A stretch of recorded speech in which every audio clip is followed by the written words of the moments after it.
नमस्कार मित्रांनो. पूर्ण राज्यात सध्या रेमडेसिवीरचा तुटवडा झालेला आपण बातम्या बघतोय. परंतु हा रेमडेसिवीरची जी मागणी पेशंट्सकडून, त्यांच्या नातेवाईकांकडून किंवा इव्हन डॉक्टर्स करतायत, त्याच्याबद्दल मी काही बोलू इच्छितो. सर्वात पहिले, रेमडेसिवीर ही काही संजीवनी नाही आहे. रेमडेसिवीर हे असं औषध आहे जे एखाद्या पेशंटचा RT-PCR पॉझिटिव्ह आल्यावर त्याला जर ब्रिदिंग करताना SpO2 त्याचा 95च्या खाली गेला असेल, अशाच पेशंटला रेमडेसिवीर दिलं पाहिजे. बरेच लोक मूर्खासारखं एखाद्या ठिकाणी जाऊन CT स्कॅन सेंटरवरती गेलात, जसं रेमडेसिवीर CT स्कॅनमध्ये पॉझिटिव्ह स्कोअर आला, 1 आला, 2 आला, 10 आला, 15 येऊ द्या. CT स्कॅनवरती किती स्कोअर येतो हे महत्त्वाचं नाही आहे. जेव्हा एखादा पेशंट हा कन्फर्म पॉझिटिव्ह होतो, जोपर्यंत त्याचं ऑक्सिजन सॅच्युरेशन हे 95च्या खाली जात नाही, तोपर्यंत त्याला रेमडेसिवीरची काहीच गरज नाही आहे. आणि दुसरी गोष्ट, रेमडेसिवीर इंजेक्शन हे ज्या लोकांना किडनीचा त्रास आहे, किडनी माल फंक्शनिंग आहे, त्या लोकांसाठी ते कॉन्ट्रा इंडिकेशन आहे. म्हणजे काय? अशा लोकांनी तर रेमडेसिवीर बिलकुल घेऊ नये. डायबिटिक नेफ्रोपॅथीचे पेशंट असतात, डायबिटिक पेशंट असतात, असे लोक जर घ्यायला लागले तर त्यांचा डोळा जाऊ शकतो, त्यांच्या अजून कॉम्प्लिकेशन्स होऊ शकतात, अजून पेशंटला त्रास वाढू शकतो. तर सर्वात पहिली गोष्ट, जर आपला RT-PCR टेस्ट पॉझिटिव्ह येत असेल तर पहिले पॅनिक होऊ नका. आणि ज्या लोकांना लंगचा कसलाही त्रास नाही आहे, कसलाही आजार नाही, साधा ताप असेल किंवा थोडाफार घसा दुखत असेल, लगेच रेमडेसिवीरची गरज नाही आहे. मल्टीव्हिटॅमिन्स घ्या, तापाचे औषध घ्या, SpO2 मशीन चेक करायचं असतं, ते मशीन आपण, छोटंसं मशीन मिळतं, ते मशीन आपण घेऊ शकतात. रेग्युलर आपलं ऑक्सिजन चेक करा. जर आपल्याकडे मशीन नसेल तर आपण 5 मिनटं 6 मिनटं जोरात वॉक करा, आणि वॉक करण्यात दम लागतो का ते चेक करा. एवढं जरी आपण बघितलात तरी आपल्याला कळेल की 70 ते 80% पेशंट्सला रेमडेसिवीर गरज नाही आहे.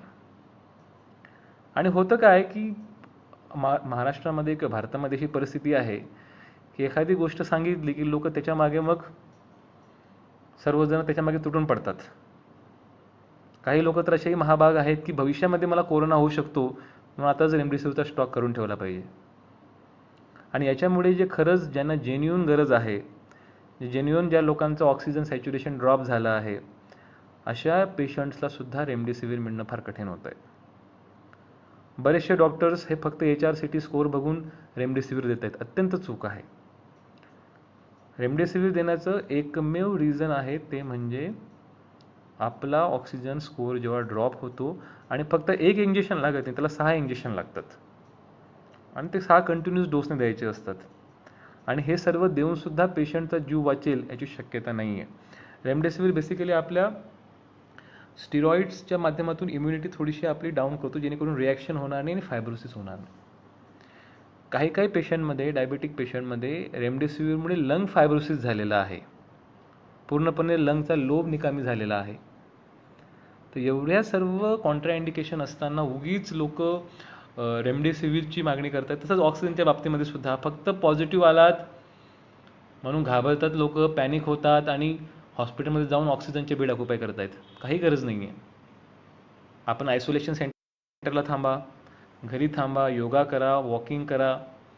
साधा ताप असेल किंवा काही खोकला असेल, ह्या छोट्या छोट्या गोष्टींमधून आपण तात्काळ आपले सिम्प्टमॅटिक ट्रीटमेंट घ्या.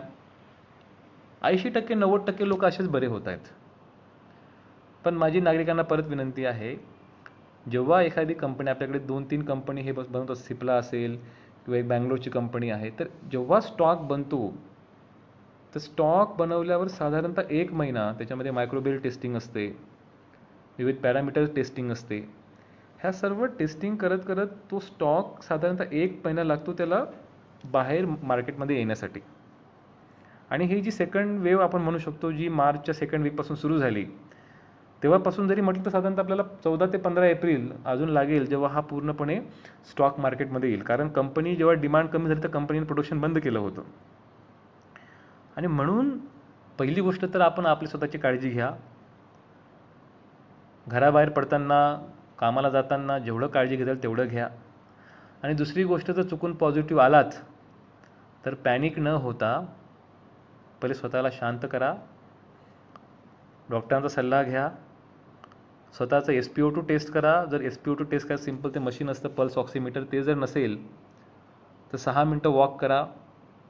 दम लागत असेल तर डॉक्टरांकडे जाऊन SpO2 चेक करा. जर ऑक्सिजन 95च्या वरती असेल तर काही घाबरायची गरज नाही. आपण घरी थांबा, आयसोलेशन सेंटरला थांबा, चांगलं हेल्दी जेवण घ्या, फक्त आपल्या इतरांशी संपर्कात येऊ नका, आपल्या घरच्या लोकांशी. आणि 10-12 दिवसात आपण बरे होणार. 14 दिवसामध्ये तुम्ही नॉर्मल लाईफ करू शकतात. परंतु जेव्हा तुम्ही हॉस्पिटलमध्ये ॲडमिट होतात तेव्हा इतर सर्व पेशंट्सला व्हेंटिलेटर लावलेलं असतं. ते बघून तुमचं अजून मन डिप्रेस होतं, अजून तुमचा रोग वाढतो. किंवा आपली जी लाईफस्टाईल आहे ती लाईफस्टाईल एवढी हेल्दी बनवा की कसल्याही प्रकारचा आपल्याला हे त्रासच होणार नाही मुळात. ह्या सर्व गोष्टी बाजूला ठेवून आपण उठसूट रेमडेसिवीर आणि ह्याच गोष्टीच्या मागे लागलो, ज्याची बिलकुल आवश्यकता नाही. तर ही जी स्केअरसिटी निर्माण झाली ती ह्यामुळे निर्माण झाली की बरेचसे जनरल प्रॅक्टिशनर्स किंवा डॉक्टर्स हे विदाऊट अप्लाइंग देअर ब्रेन ते प्रिस्क्रिप्शन देतात आणि म्हणून पूर्ण शासनाला, गव्हर्नमेंटला, प्रशासनाला एकाच वेळी वेठीस धरतात. माझी परत सर्वांना विनंती आहे की तुम्ही सर्व लोक घरी राहा, सुरक्षित राहा. आणि रेमडेसिवीरबद्दल ज्या काही चुकीच्या कन्सेप्ट्स पसरत आहेत, मी स्वतः डॉक्टर आहे, मी या गोष्टी हक्काने सांगू शकतो की कुठले औषध कधी दिलं पाहिजे आणि जर त्याचा अतिरेक झाला तर त्याच्या फायद्यापेक्षा साईड इफेक्ट जास्त होतील. तर ही जरी गोष्ट पेशंट आणि त्यांच्या नातेवाईकांनी समजून घेतली तर उगीच रेमडेसिवीरच्या मागे जी ओढ चाललेली आहे ती होणार नाही.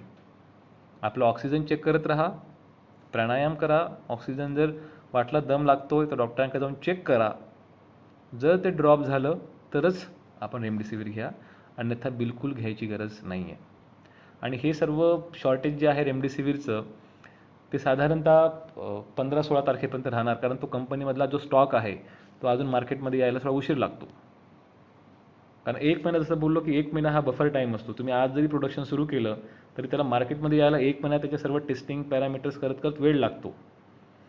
आणि म्हणून मैं गुजराल जी बोल रहे कि हिंदी में बताइए, तो हिंदी में ये बता रहा था मैं कि हमारे स्टेट में जो आर्टिफिशियल स्केरसिटी शुरू हुई रेमडेसिवीर की, वो इस कारण शुरू हुई कि काफ़ी सारे डॉक्टर बड़े पैमाने पे रेमडेसिवीर प्रिस्क्राइब कर रहे हैं, वो बिल्कुल ज़रूरत नहीं है. कोई कोई पेशेंट जानबूझ के कि मुझे बस इन्फेक्शन में मुझे रेमडेसिवीर चाहिए, उसके बिना मैं जी नहीं पाऊँगा, ऐसा नहीं है. 90% पेशेंट्स ऐसे रहते हैं जिनका ऑक्सीजन 95% के ऊपर रहता है, खास करके यंग लोगों में. जो सीनियर सिटीज़न है, जिनका लंग का प्रॉब्लम है, अस्थमा का प्रॉब्लम है, कोई कार्डियक डायबिटिक इशू है, उन लोगों का ऑक्सीजन कुछ कोर्स में कम हो सकता है. इन लोगों को ज़्यादा ज़रूरत है. और अभी क्या हो रहा है, बिकॉज सभी लोग रेमडेसिवीर मांग रहे हैं, तो जो ज़रूरतमंद पेशेंट है उनको रेमडेसिवीर मिल नहीं रही है. तो मेरी आपसे और सभी डॉक्टरों से भी मेरी दरख्वास्त रहेगी, आप लोगों को समझाइए. HRCT के आधार पे आप रेमडेसिवीर मत लीजिए. HRCT ये सिर्फ लंग इन्वॉल्वमेंट दिखाता है, उसका जब तक ऑक्सीजन सैचुरेशन 95% के नीचे नहीं जा रहा है तब तक उसको ज़रूरत नहीं है. कोई कोई लोग तो 1 स्कोर आया, 2 स्कोर आया, 3 स्कोर आया तो भी रेमडेसिवीर मांग रहे हैं. वो बहुत ही गलत बात है. और जब तक ये आप सब चीज़ें नहीं करोगे, बहुत बड़ा आर्टिफिशियल शॉर्टेज अगले 8-10 दिन तक आएगा. और अभी पूरे महाराष्ट्र में जो केसेस है वो सब प्रेडिक्शन है कि 16 अप्रैल से लेकर 20 अप्रैल के बीच में इसका और पीक जाएगा. जो ट्रेंड रहता है वेव का, उसके हिसाब से 16 to 21 अप्रैल में और पीक जाएगा. तो इसीलिए हमें और सतर्क रहने की ज़रूरत है. आपल्याला अजून जास्त काळजी घ्यायची गरज आहे, कारण बरेचसे डॉक्टर्स आणि एक्सपर्टचं म्हणणं आहे की पीक अजून यायचं बाकी आहे. सध्या आपल्याकडे साधारणतः 8-8.5 लाख ॲक्टिव्ह पेशंट पूर्ण देशात आहे. तो पेशंट साधारणतः 15 ते 16 लाख ॲक्टिव्ह पेशंट्स हे एप्रिलच्या 2nd ते 3rd वीकपर्यंत जाऊ शकतात. आणि दुसरा विषय, आपल्या जिल्ह्यामध्ये ज्या RT-PCR टेस्ट आपण करतो, काही लोकांनी म्हटलं की रिपोर्ट यायला उशीर लागतो आहे. त्याचं कारण असं आहे की आपले निम्मे टेक्निशियन्स हे पॉझिटिव्ह आलेले आहेत. त्याच्यामुळे आपली जी कॅपॅसिटी होती 1500-1600, ती कॅपॅसिटी आता साधारणतः आपण 1000पर्यंत आलेलो आहोत. साधारणतः 1400पर्यंत वेटिंग आहे. पण आजच आम्ही सूचना दिल्या, सर्वांची मीटिंग घेतली. ही पूर्ण पेंडन्सी आपण पुढच्या 2-3 दिवसामध्ये पूर्ण क्लिअर करणार आहोत. त्यासाठी एक्स्ट्रा स्टाफ, कॉन्ट्रॅक्च्युअल स्टाफ आणि बाहेरून सुद्धा आपण लोकांना त्याचं डिप्लॉयमेंट करतो. MPCच्या बाबतीमध्ये त्या दिवशीसाठी MPC सेंटर्स आपल्या नंदुरबारला आहे, तर त्या दिवशीसाठी मी ST महामंडळाला पत्र देतो आहे. त्या दिवशी सर्व शहरी भागातून आणि जिथे जिथे डेपोज आहेत त्या ठिकाणावरून नंदुरबारला आपल्याकडे बसेस आपण चालू ठेवणार आहोत. आणि मी परत सांगतो नागरिकांना, सर्व लोकांना, की रेमडेसिवीरचा गैरसमज करू नका. रेमडेसिवीर ही लाईफ सेव्हिंग ड्रग नाही आहे. रेमडेसिवीर फक्त आणि फक्त SpO2 ज्यांचं 95च्या खाली जातं अशा लोकांना सपोर्टिव्ह इंजेक्शन आहे. अदरवाईज रेमडेसिवीरचे साईड इफेक्ट खूप जास्त आहे आणि म्हणून अति रेमडेसिवीरचा वापर बऱ्याचशा लोकांना परमनंट लंग फायब्रोसिस करू शकतं. परमनंट रेटायनल डॅमेज, डोळ्यांची जी रेटिनोपॅथी ते जाऊ शकते आणि किडनी मालफंक्शनसुद्धा होऊ शकतं. म्हणून रेमडेसिवीरचा वापर फक्त आणि फक्त oxygen dropdown with renal profile. Renal profile म्हणजे काय? तुमच्या किडनीच्या रिनल फंक्शन टेस्ट कशा आहेत, क्रिएटिनिन कसा आहे, युरिया कसा आहे, हे सर्वांचा आधार घेऊनच आपण रेमडेसिवीर डॉक्टरांकडून घेतली पाहिजे. फक्त HRCT स्कोअर किंवा RT-PCR पॉझिटिव्ह असल्यावरती रेमडेसिवीरची गरज नाही आहे. दुसरा विषय, लसीच्या बाबतीमध्ये मी स्वतः 2 डोस कोविशिल्डचे घेतलेले आहेत आणि आपल्या जिल्ह्यामध्ये जवळपास 50,000 सिनियर सिटीजन्सच्या 50,000च्या वरती सिनियर सिटीजननं लस घेतलेला आहे आणि 85 ते 90% फ्रंटलाईन वर्कर आणि हेल्थ वर्करनी पण लस घेतलेली आहे. तर लस घेतल्याचा सर्वात पहिला फायदा हा आहे की लसचा सर्वात मोठा फायदा हा आहे की लस घेतल्यानंतर डेथचा प्रमाण हा खूप कमी होऊन जातो आणि इन्फेक्शनचे चान्सेससुद्धा खूप कमी होऊन जातात. त्याच्यामुळे उगीच गैरसमज करून घेऊ नका की लसामुळे इन्फेक्शन वाढलं किंवा हे वाढलं. लस दिल्यानंतर तुम्हाला इन्फेक्शन होणार किंवा नाही होणार याच्यापेक्षा आपली जी मोर्टॅलिटी आहे किंवा पर्सेंटेज चान्सेस ऑफ डेथ आहेत ते फार कमी होतात. म्हणून लस घेतल्यावरती आपण आपल्यासाठी, आपल्या घरातल्या मुलाबाळांसाठी, सिनियर आपल्याला सोशल बिहेवियर आणि कोविड ॲप्रोप्रिएट बिहेवियर पाळवायचंच आहे. परंतु त्याच्यानंतर ज्या सिम्पटम्स आणि कॉम्प्लिकेशन्स येतात त्या सर्व सिम्पटम्स आणि कॉम्प्लिकेशन्स, त्याचे जे इफेक्ट्स आहेत ते खूप मोठ्या प्रमाणात कमी होतात. म्हणून मी सर्व मित्रांना विनंती करेल की आम्ही बऱ्याचशा ठिकाणी कॅम्प घेतो आहोत. फॉर एक्झाम्पल शहादा असेल, नंदुरबार असेल, तर आपले सर्व नातेवाईकांना कन्व्हिन्स करा की तुम्ही लस घ्या. बरेचसे जिल्ह्यामध्ये लसांचा डोस संपला आहे, पण नंदुरबारला अजूनसुद्धा 25,000 डोस शिल्लक आहेत. तर आपल्याकडे 52 सेंटरला लसीकरण चालू आहे. तर माझी विनंती आहे, आपल्या ज्येष्ठांना, 45 वर्षाच्या सर्व वयाच्या लोकांना फक्त मोबाईल आणि आधार कार्ड एवढं घेऊन पाठवा. त्यांचं स्पॉट रजिस्ट्रेशन होईल, लगेच लस मिळेल. जेवढं जास्त लोकांना लस मिळेल तेवढं आपण ह्या खतऱ्यापासून, डेंजरपासून बाहेर निघू शकतो. सर्व लोक जे फेसबुकवरती लाईव्ह बघत आहेत, माझी परत विनंती आहे, आपण जास्तीत जास्त लोकांना रेमडेसिवीरची माहिती, लसीकरणाची माहिती आणि सध्याच्या सिच्युएशनमध्ये माहिती द्या. चांगल्या आणि पॉझिटिव्ह गोष्टी स्प्रेड करा. उगीच निगेटिव्ह गोष्टी बघून आपलंही मानसिक आरोग्य आणि कुटुंबांचं आरोग्य खराब नका करा. आणि खऱ्या गोष्टींची जर माहिती आणि प्रचार प्रसिद्धी झाली, म्हणजे इनफॅक्ट कोविडसाठी HRCT करायची मुळीच गरजच नाही आहे. बरेच लोक काही न कारणास्तव HRCT करतात, त्याची आवश्यकता नाही आहे. रेमडेसिवीर तुम्ही RT-PCR करा, रॅपिड अँटीजन टेस्ट करा. जर पॉझिटिव्ह आला तर फक्त ऑक्सिजन सॅच्युरेशन बघा. ऑक्सिजन सॅच्युरेशन ड्रॉप होऊ नये म्हणून सर्व प्रकारचे प्राणायाम, मेडिटेशन, व्यायाम करा. ड्रॉप झालं तर डॉक्टरांकडे जा, आपलं रेनल प्रोफाईल चेक करा, फंक्शन टेस्ट चेक करा. डायबिटीस नसेल किंवा डायबेटिक नेफ्रोपॅथी नसेल तर मग डॉक्टरांच्या सल्ल्याने रेमडेसिवीर घ्या. नाहीतर उठसूट लोकांनी CT स्कॅनला गर्दी केली, रेमडेसिवीरला गर्दी केली, असं वाटलं की आता हे भेटलं नाही तर मग जगायचं काही नाहीच आहे. तर ह्या बेसिक प्रिन्सिपल्स यांना आपल्याकडे समहाऊ माणसांनी शास्त्रापेक्षा अफवांवर जास्त भरोसा ठेवतात. कोणी काहीतरी बोललं लगेच त्याच्या मागे सुटतात. तर please believe in scientific evidence. आणि दुसरा विषय लॉकडाऊनच्या बद्दलसुद्धा, आज जी ब्राझीलला परिस्थिती आहे, रोज साधारणतः 4,000 ते 4,500 लोकांची डेथ होते. सर्व हॉस्पिटल्स फुल आहेत, टेस्टिंग होत नाही आहेत, कुठल्याही प्रकारचं लॉकडाऊन नाही आहे. त्याच्यामुळे कितीतरी लोकांचा जीव चालला आहे. तर कृपया ज्या काही गव्हर्नमेंटच्या आणि प्रशासनाच्या ज्या सूचना आहेत त्याचं पालन करा. जेव्हा एखाद्या घरातला कोणी व्यक्ती जातो करता पुरुष जातो, त्याचं दुःख फक्त ते कुटुंब समजू शकतं. आणि म्हणून आपण कोणाच्या दुःखामध्ये त्या दुःखाला आपण कारणीभूत ठरवू नये. त्याच्यामुळे जे सूचना गव्हर्नमेंट देतं आहे, प्रशासन पालन करा. उगीच प्रत्येकजण स्वतः एक्सपर्ट बनवू नका. आणि ज्या सूचनांचं जर पालन केलं तर आपण स्वतः आणि आपल्या परिवारासुद्धा आपण सुरक्षित ठेवू शकतो. एवढं मी बोलतो. आमचं कामच आहे रेग्युलर माहिती देणे आणि आमच्या अपडेट्स कळवणे. आतापर्यंत आपण 16 ॲम्ब्युलन्स घेतल्या होत्या. उद्या परत आपल्या जिल्ह्याला 11 ॲम्ब्युलन्सेस येत आहेत. साधारणतः 27 ॲम्ब्युलन्सेस आणि साधारणतः 12 बाईक ॲम्ब्युलन्स आपल्याला मिळत आहेत. ही खूप आनंदाची बाब आहे.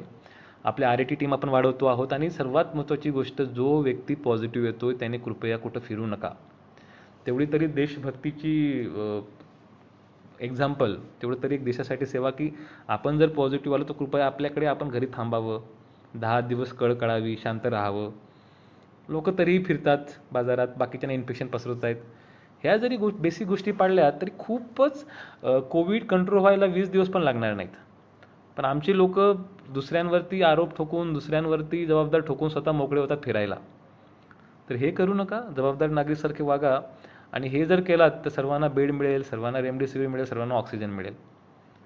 फक्त मला पॉझिटिव्ह झाला म्हणून लगेच हॉस्पिटलला जाऊन ॲडमिट व्हायची गरज नाही आहे. हे सारी गोष्टी केली तरी खूप बरं होईल अशी मला सर्वांकडून मला अपेक्षा आहे. आणि ज्या काही उपाययोजना आम्हाला करायच्या आहेत त्या आम्ही करूच, परंतु त्यासाठी आपल्या सर्वांचं सहकार्याची अपेक्षा आहे. धन्यवाद.